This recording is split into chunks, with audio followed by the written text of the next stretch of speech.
यदि आप तकलीफ में हैं, पीड़ा में हैं, संताप में हैं, दुख में हैं, कोई कामयाबी हासिल नहीं हो रही है, तो मैं विनीत होकर प्रार्थना करता हूँ। बहुत पावन दिन चल रहे हैं। ऋषि पंचमी का सप्ताह चल रहा है, गजानन महाराज का पर्व चल रहा है। पक्षियों को दाना खिलाइए, मछलियों को खिलाइए और बेसन रोटी का भोग लगाइए सप्ताह भर, आपको कामयाबी हासिल होगी। मैं सभी दर्शक श्रोता मावली को प्रणाम करता हूँ। साईं जीवनी, जो साईं बाबा की आत्मा है, जो ब्रह्म रस है, जो ब्रह्म पद के दर्शन कराती है, जो आध्यात्मिक उन्नति कराती है, वह कथा का 35वां अध्याय, 35वां कलश, स्वर्ण अमृतमय कलश, जिसकी ज्योतिर्विद्या आप तक पहुंच रही, कि कृपया आत्मसात करिए और अपना कल्याण कीजिए। ये भवसागर तारक महाकाव्य है, ब्रह्म दर्शन कराने वाला है और आपको आध्यात्मिक उन्नति देने वाला है और कष्टों को सोखने वाला है। बोलिए सच्चिदानंद सद्गुरु साईनाथ महाराज की जय। श्री गणेशाय नमः। श्री सीतारामचंद्राय नमः। श्री सद्गुरु साईनाथाय नमः। अध्याय 35। काका महाजनी के मित्र और सेठ निर्वीज मुनक के बांद्रा के एक गृहस्थ की अनिद्रा। बालाजी पाटिल नेवासकर बाबा का सर्प के रूप में प्रकट होना। इस अध्याय में भी विभूति का महात्म्य ही वर्णित है। इसमें ऐसी दो घटनाएं का उल्लेख है कि परीक्षा करने पर देखा गया कि बाबा ने दक्षिणा अस्वीकार कर दी। पहले इन घटनाओं का वर्णन किया जाएगा। आध्यात्मिक विषयों में सांप्रदायिक प्रवृत्ति उन्नति के मार्ग में एक बड़ा रोड़ा है। निराकारवादियों से कहते सुना जाता है कि ईश्वर की सगुण उपासना केवल एक भ्रम ही है और संतगण भी अपने सदृश ही सामान्य पुरुष है। इस कारण उनकी चरण वंदना कर उन्हें दक्षिणा क्यों देना चाहिए। अन्य पंथों के अनुयायी भी ऐसा ही सोचते हैं। उनका भी ऐसा ही मत है कि अपने सदगुरु के अतिरिक्त अन्य संतों को नमन और भक्ति क्यों करें। इसी प्रकार की अनेकों आलोचनाएं साईं बाबा के संबंध में पहले भी सुनने को आया करती थी और अभी भी आ रही हैं। किसी का कथन था कि जब हम शिरडी गए तो बाबा ने हमसे दक्षिणा मांगी। क्या इस भांति दक्षिणा ऐठना एक संत के लिए शोभनीय था। जब वे इस प्रकार का आचरण करते हैं तो फिर उनका साधु धर्म कहाँ रहा। परंतु ऐसी भी कई घटनाएं अनुभव में आई है कि जिन लोगों ने शिरडी जाकर अविश्वास किया और फिर बाबा के दर्शन किए और उन्होंने ही सर्वप्रथम बाबा को प्रणाम कर प्रार्थना भी की। ऐसे ही कुछ उदाहरण यहाँ नीचे दिए जाते हैं। काका महाजनी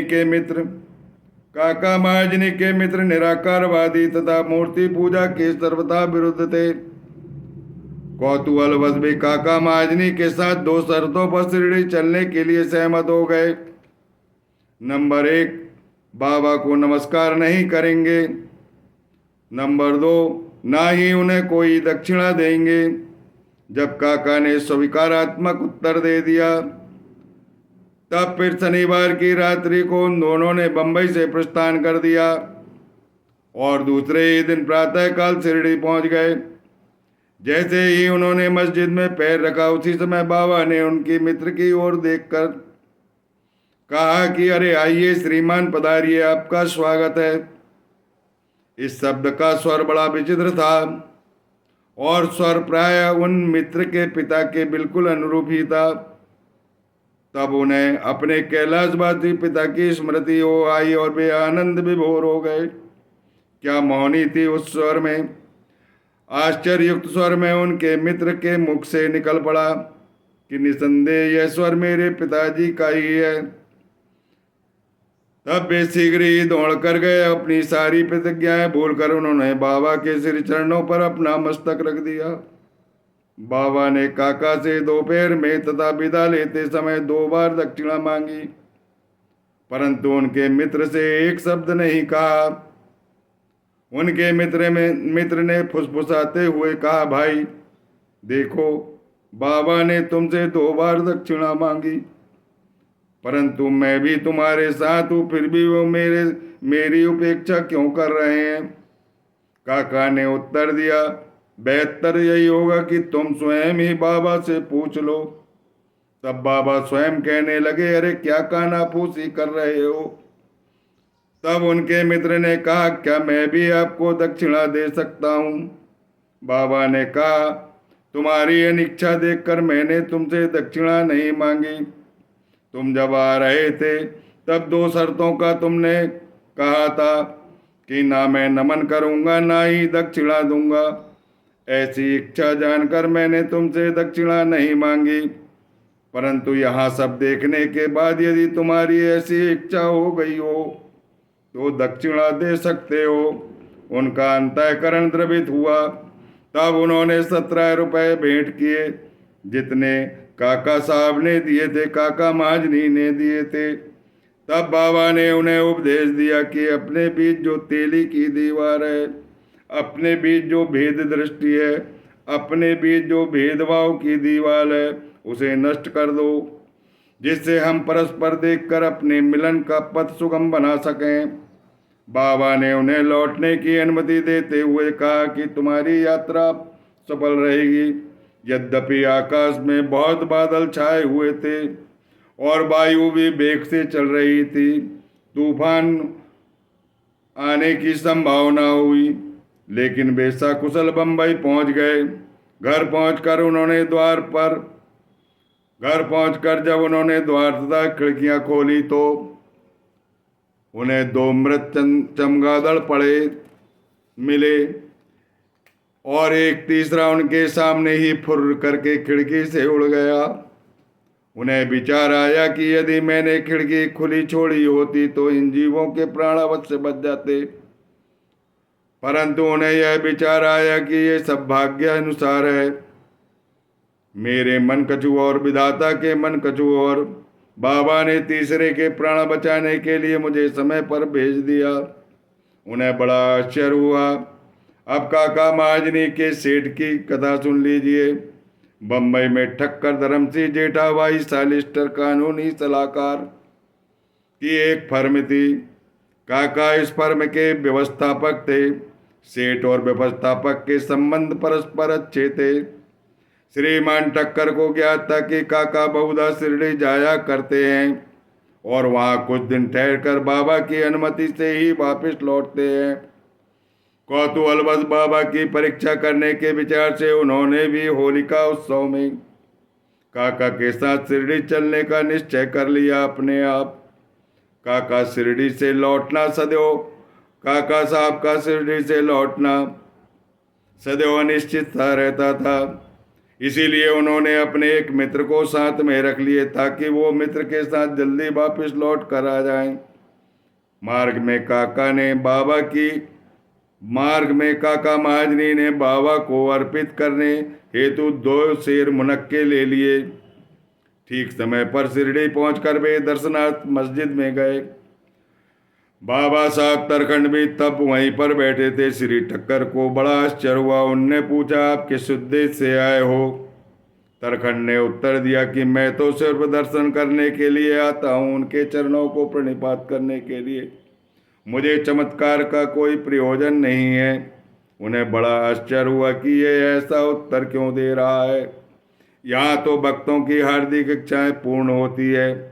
काका ने बाबा को नमस्कार कर उन्हें मुनक्के अर्पित किए। तब बाबा ने वितरित करने की आज्ञा दी। श्रीमान ठक्कर को भी कुछ मुनक्के मिल गए। एक तो उन्हें मुनक्का रुचिकर नहीं लगता था, वो मुनक्का नहीं खाना चाहते थे। दूसरे, इस प्रकार के अस्वच्छ खाने की डॉक्टर ने उन्हें मनाही कर दी थी। इसीलिए वे कुछ निश्चय ना कर सके और ना चाहते हुए भी उन मुनक्कों को उन्हें खाना पड़ा, ग्रहण करना पड़ा और दिखावे मात्र के लिए उन्होंने मुंह में डाल लिया। अब समझ में नहीं आता उनके बीजों का क्या करें। मस्जिद का फर्श में थूका नहीं जाता, यहाँ सब लोग देख रहे हैं, क्या कहेंगे। इसीलिए उन्होंने वे बीज अपनी इच्छा के विरुद्ध अपने खीसा में डाल लिए और सोचने लगे कि जब बाबा संत हैं, यह बात उन्हें कैसे अविदित रह सकती है कि मुझे मुनक्के नापसंद है? फिर क्या वे मुझे इसके लिए लाचार कर सकते हैं? जैसे ही यह विचार उनके मन में आया, बाबा अंतर्ज्ञान से जान लिए। फिर मुनक्के दिए उनको। जब उन्होंने खाया जब उन्होंने खाया नहीं और हाथ में लिया, तब बाबा उनसे कहने लगे। उन्होंने आज्ञा का पालन किया और फिर मुनक्के चबाने लगे। बड़े स्वादिष्ट लगे और निर्बीज हैं। वे चमत्कार की इच्छा रखते थे, इसीलिए उन्हें चमत्कार देखने को मिल गया। उन्होंने सोचा कि बाबा समस्त विचारों को तुरंत ही जान लेते हैं और मेरी इच्छानुसार ही उन्होंने इन्हें बीज रहित बना दिया। क्या अद्भुत शक्ति है इनमें! फिर शंका निवारणार्थ उन्होंने श्री तरखंड साहब से पूछा, जो उनके समीप बैठे हुए थे और जिन्हें भी थोड़े मुनक्के मिले थे। दूसरी बारी में पूछा कि किस प्रकार के मुनक्के तुम्हें मिले? उत्तर मिला कि बड़े अच्छे बीज वाले मुनक्के हैं। श्रीमान ठक्कर का आश्चर्य का ठिकाना नहीं रहा। यदि बाबा वास्तव में संत है तो अब सर्वप्रथम मुनक्के काका को दिए जाना चाहिए। इस विचार को जानकर बाबा ने कहा, अब पुनः वितरण काका से आरंभ होना चाहिए। 3 प्रमाण उन्होंने चमत्कारों के देख लिए। यह सब प्रमाण श्री ठक्कर के लिए पर्याप्त थे। फिर सामा ने बाबा से परिचय कराया कि आप काका महाजनी के सेठ हैं। बाबा कहने लगे, ये सेठ कैसे हो सकते हैं? इनके सेठ तो बड़े विचित्र है। काका इस उत्तर से सहमत हो गए। अपना हट छोड़कर ठक्कर ने बाबा को प्रणाम किया और बाड़े को लौट आए।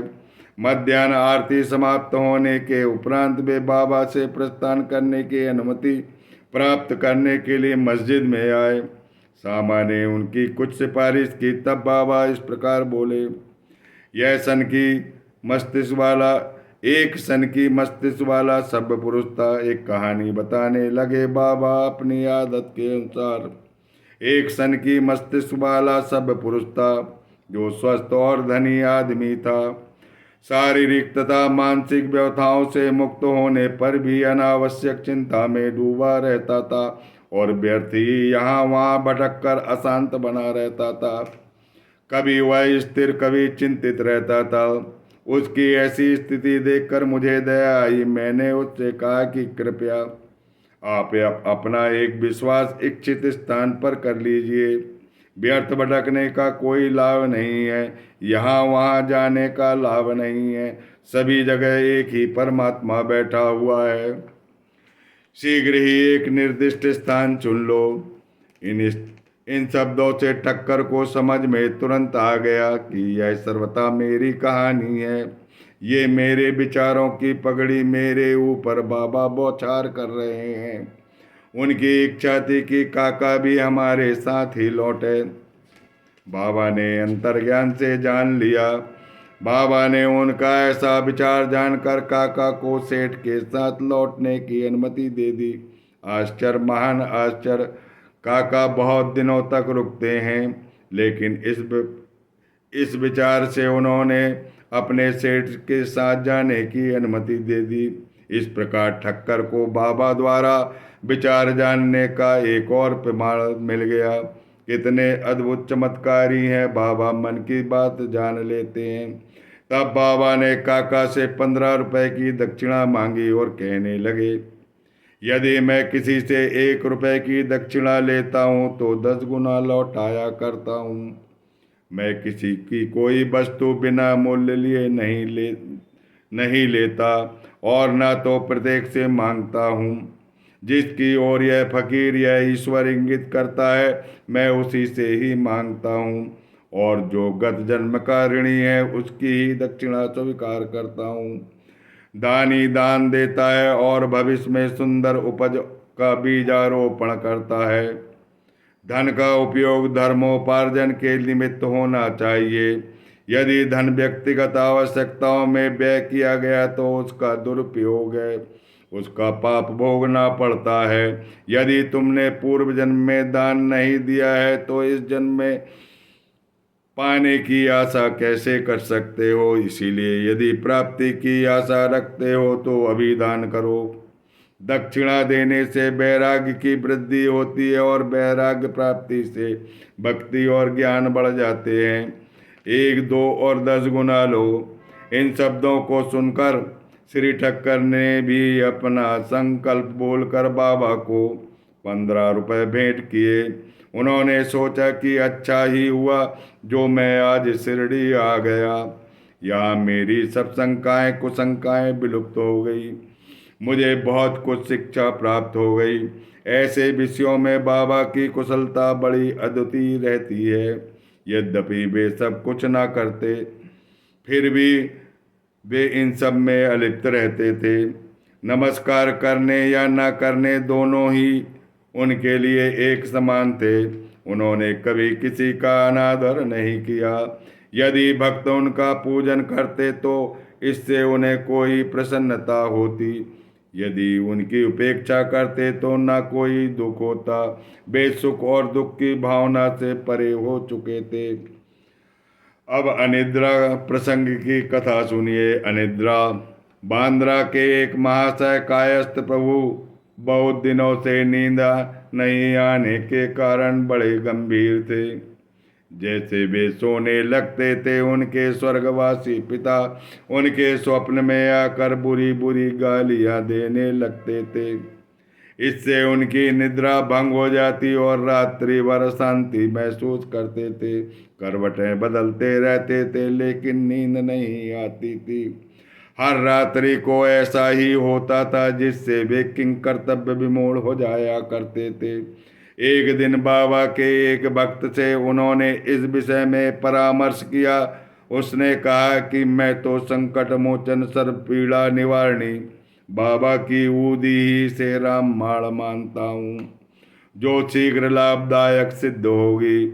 उन्होंने एक ऊदी की पुड़िया देकर कहा कि इसे शयन के पूर्व माथे में लगाकर अपने सिरहाने रखो।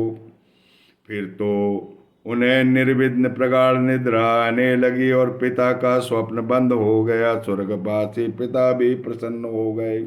यह देखकर उन्हें महान आश्चर्य हुआ और आनंद हुआ। यह क्रम चालू रखकर वे अब साईं बाबा का ध्यान करने लगे। बाजार से एक चित्र लाकर उनका पूजा पाठ करने लगे। अपने सिरहाने पास उन्होंने चित्र भी लगा लिया। प्रत्येक गुरुवार को वो हार नैवेद्य अर्पण करते थे। अब वे पूर्ण स्वस्थ हो गए और उनके पिता को मुक्ति मिल गई। बालाजी पाटिल नेवासकर की कथा सुनिए। ये बाबा के बड़े परम भक्त थे। ये उनकी निष्काम सेवा किया करते थे। बिना स्वार्थ के सेवा करना एक बड़ा पुनीत कार्य है। दिन में जिन रास्तों से बाबा निकलते थे उन्हें वे प्रातः काल उठकर झाड़ू लगाकर पूर्ण स्वच्छ कर देते थे। इनके पश्चात यह कार्य बाबा की एक परम भक्त महिला राधा कृष्ण माई ने किया और फिर अब्दुल ने किया। बालाजी जब अपनी फसल काट कर लाते तो वो सारा अनाज द्वारका माई में बेच कर दिया करते थे। उसमें से जो कुछ बाबा ने लौटा दिया उसी से अपने कुटुंब का भरण पोषण करते थे। यह क्रम अनेक वर्षों तक चला और उनकी मृत्यु के पश्चात भी उनके पुत्र ने जारी रखा। अब ऊदी के महत्व की एक और कथा सुन लीजिए। बड़ा भला होने वाला है आपका। एक बार बालाजी के श्राद्ध दिवस की वार्षिकी के अवसर पर कुछ व्यक्ति आमंत्रित किए गए। जितने लोग बालाजी ने आमंत्रित किया था भोजन उतने लोगों का तैयार किया। उससे 3 गुने लोग भोजन करने आ गए। यह देखकर श्रीमती नेवासकर किंग कर्तव्य विमूढ़ सी हो गई। उन्होंने सोचा कि यह भोजन सबके लिए पर्याप्त नहीं होगा। बाबा सब अंतर्ज्ञान से जान रहे थे। कहीं कम पड़ गया तो बड़ी अपकीर्ति होगी। किसी ने बताया कि बाबा की ऊदी बहुत काम की है। तब उनकी सास ने उनसे सांत्वना देकर पूर्ण शब्दों में कहा कि चिंता क्यों करते, यह भोजन सामग्री हमारी नहीं है, बाबा की है। तो श्री साईं बाबा ही अब जाने। प्रत्येक बर्तन में ऊदी डाल कर वस्त्र से ढक दो और बिना वस्त्र हटाए थोड़ा सा खोल कर परोस दो। वे हमारी लाज स्वयं रखेंगे, अब कीर्ति बाबा के रहते हुए कैसे हो सकती है। बाबा अपने भक्तों को बचाते हैं, उनकी लाज काज रखते हैं। परामर्श के अनुसार ऐसा ही किया गया। भोजनार्थियों के भोजन तृप्ति पूर्वक करने के पश्चात भी भोजन यथेष्ट बचा हुआ देखकर सबको बड़ा आश्चर्य हुआ। यथार्थ में देखा जाए तो जैसा जिसका भाव होता है उसके अनुकूल ही उसका अनुभव होता है। ऐसी ही घटना मुझे प्रथम श्रेणी के उपन्यायाधीश तथा बाबा के परम भक्त B.A. चौगुले ने बताई। फरवरी सन 1943 में कजरत जिला अहमदनगर में पूजा का उत्सव हो रहा था। तभी अवसर पर एक बृहद भोजन का आयोजन हुआ। भोजन के समय आमंत्रित लोगों से 5 गुने लोग अधिक आ गए। फिर भोजन सामग्री कम नहीं हुए, क्योंकि बाबा की भक्ति वहाँ पर काम आई। बाबा की कृपा से सबको भोजन मिला और सबको देखकर बड़ा आश्चर्य हुआ। 5 गुने अधिक व्यक्तियों ने भी खाना खाकर चले गए, तब भी खाना बचा हुआ था। यह बाबा की ऊदी का आश्चर्य है। साईं बाबा का एक सर्प के रूप में प्रकट होना। शिरडी के रघु पाटिल एक बार नेवासे के बालाजी पाटिल के घर आए, जहाँ संध्या को उन्हें ज्ञात हुआ कि एक सांप पुकारता हुआ गौशाला में घुस गया है। सभी पशु भयभीत होकर भागने लगे। घर के लोग भी घबरा गए, परंतु बालाजी ने विश्वास कर लिया, ये मेरे साईं बाबा हैं, ये यहाँ आकर प्रकट हो गए हैं। तब वे एक प्याले में दूध ले आए और निर्भय होकर सर्प के सम्मुख रख दी। उनको इस प्रकार संबोधित कर कहने लगे, बाबा पुकार क्यों कर रहे हो, क्यों शोर मचा रहे हो? क्या आप मुझे भयभीत करना चाहते हो? यह दूध का प्याला, प्रेम का प्याला पी लीजिए और शांति पूर्वक चले जाइए। ऐसा कहकर वे बिना किसी भय के उसके समीप बैठ गए। अन्य कुटुंबजन तो बहुत घबराए हुए थे और उनकी समझ में नहीं आ रहा था कि अब क्या करें। थोड़ी ही देर में सर्प ने दूध पी लिया और अदृश्य हो गया। किसी को भी पता ना चला कि वो कहाँ चला गया। गौशाला में सर्वत्र देखने पर भी उसका कोई निशान नहीं दिया, क्योंकि बाबा थे वो। श्री सद्गुरु साईनाथ अर्पणमस्तु। शुभम भवतु। बोलिए सच्चिदानंद सद्गुरु साईनाथ महाराज की जय। इस प्रकार 35वां अध्याय समाप्त हुआ, जिसकी सार कथाएं रहस्यमय ढंग से बाबा जो मुझे प्रेरणा देंगे वो मैं जरूर बताऊंगा। और ध्यान पूर्वक अपने कल्याणार्थ इस आदर्श संत की जीवनी को आत्मसात कर लीजिए। बोलिए सच्चिदानंद सद्गुरु साईनाथ महाराज की जय।